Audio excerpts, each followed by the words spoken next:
Welcome to Quavertv. I'm Quavertv. This is genius, and this one's big. We're talking about Flipmode Squad meets Def Squad.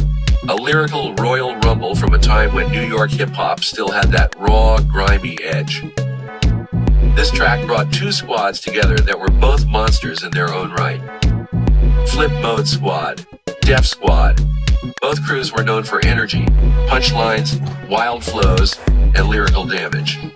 Flipmode came out of Long Island and Brooklyn, built around Busta Rhymes and his chaotic, animated delivery. He formed the squad as he stepped into solo territory after leaders of the new school. Redman and Keith Murray were already moving with Eric Sermon under the Def Squad banner.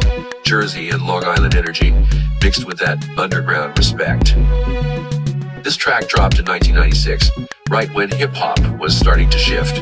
Bad Boy was dominating the charts, West Coast was still riding high, and the underground was holding tight to what made the culture raw.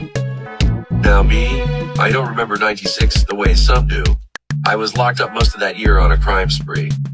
Didn't hear this track when it came out, but when I found it later, it became a problem.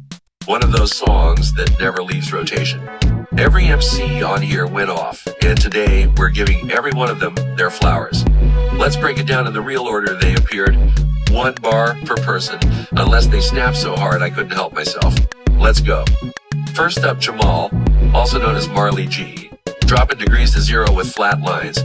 Kill your whole entourage off with just one rhyme. One rhyme, just one rhyme. I don't give a fuck, kill them with just one rhyme, and that's how you start a track. Degrees to zero, that's death, flat lines. Then he makes it personal, not just you, but your whole squad. Gone with one rhyme. The echo. One rhyme sounds like a warning bell before destruction.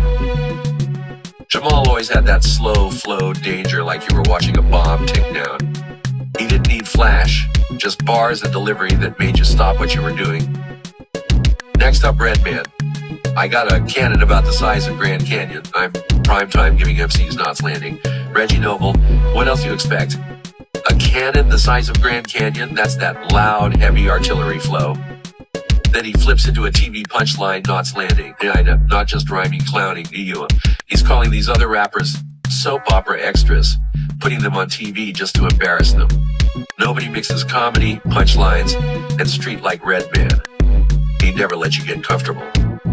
Third, Keith Murray, one of the most slept-on lyrical architects ever. We like police, pull up and park anywhere. Jump out, get it on right then and there.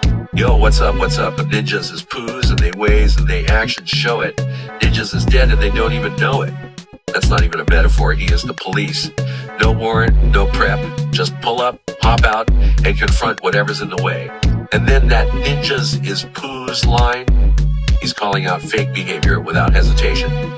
Keith came into the game with the most beautifulest thing in this world, rapping like he ate the dictionary and spit it back with street knowledge. He influenced how I write, how I think, and how Quavertv breaks things down. He lost his way for a while, streets charges addiction, but when he was focused, he was unbeatable. Fourth, Lord, have mercy. The voice, the presence, the apocalypse, in a verse. Lay in the cut like C-sections, infesting the 9-6 with these mindless ninjas. I smack spineless. This dude had the voice of thunder and a flow like he was summoning something dark. Lay in the cut like C-sections, surgical and brutal. Not creeping, cutting, and infesting the 9-6. He's not blending in, he's taking over, smacking anything that ain't got backbone. Lord have mercy was like the final boss of the squad. He didn't just rhyme, he brought dread with every word. Fifth, Rampage, the last Boy Scout, and he gets 2. Couldn't choose. My technique, I freak 7 days a week. I'm undefeated. You can see my quantum leap. That's movement. 7 days non-stop, always ready. And that quantum leap line, that's not science, that's TV. He's teleporting, showing up wherever the pressure's at and flipping the script. But then he hit us with this. For now and forever, it's I, evil that men do. Mental, my inner center winter, frosted froze crew. Inventor, invader, evacuator, collapse your major. He said it's I, evil that men do. Not a description and identity. The wordplay is violent and poetic. Inner center, winter freezing the room with the flow. Then he stacks titles like a one-man army, an inventor, invader, evacuator. That last line claps your major. He's toppling empires with a verse. Rampage wasn't the most famous in Flipmode, but this verse is one of the sharpest things he ever spit. And finally, Busta Rhymes, the general, the chaos. If you want more information, look, listen, and read. While we sit back and roll another fat bag of weed, we about to take control of this *T like cruise control speed, forced by my lyrical semen to plant my Johnny Appleseeds. That's classic Busta. First line, he's teaching. Second line, he's blazing. Third line, he's taking over. And that fourth line, that's legacy. Lyrical semen planting Johnny Appleseeds. He's not just rhyming, he's spreading influence.